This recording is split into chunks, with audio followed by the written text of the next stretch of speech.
Hi అండి, అందరికీ నమస్తే. Welcome to Divar farms AP. మనం నిన్న నైట్ ఒక ట్రాన్స్పోర్ట్ అయితే చేయడం జరిగిందండి విజయవాడకి. మిస్టర్ షేక్ అలీ మహమ్మద్ గారు మన యూట్యూబ్ ఛానల్లో చూసి మనల్ని అయితే కాంటాక్ట్ అయ్యారు. మనల్ని చాలా బాగా నమ్మినందుకు చాలా థ్యాంక్స్ అండి. పిల్లలు చూడకుండానే అమౌంట్ ఫోన్పే చేసి నాకు ఇన్ని పిల్లలు కావాలనేసి వాళ్ళతో అప్రోచ్ అయ్యి ఒక అరగంట సేపు మనతో ఇంటరాక్ట్ అయ్యి కాల్లో మంచి పిల్లలు సెలెక్ట్ చేసి పంపించండి అనేసి చెప్పడం జరిగింది.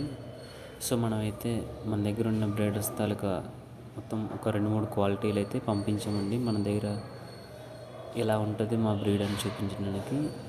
అలాగే అందులో కూడా 1 వీక్ చిక్స్ అయితే 6 పంపించామండి. అండ్ అలాగే 3 మంత్స్ అయితే 5 పంపించామండి. ఆ 3 మంత్స్లో 2 మేల్ 3 ఫీమేల్ పంపించామండి. అండ్ అలాగే ఫీడ్ కూడా మన దగ్గర అలవాటైన ఫీడ్ ఒక 1/2 kg వరకు పంపించామండి. అండ్ అలాగే ఇదే మన యూట్యూబ్ ఛానల్ అండి. ఇంకా ఎవరైనా సబ్స్క్రైబ్ చేయకుండా చూస్తున్నట్లయితే ప్లీజ్ సబ్స్క్రైబ్ చేసి ఆల్ బటన్ ట్యాప్ చేయండి. అండ్ అలా చేస్తే మనం చేసే ప్రతి వీడియో మీకు నోటిఫికేషన్ వస్తుంది. అండ్ అలాగే ఎవరైనా మన వీడియోని ఇంకా లైక్ చేయకపోతే ప్లీజ్ లైక్ చేసి సబ్స్క్రైబ్ చేయండి. Thank you so much.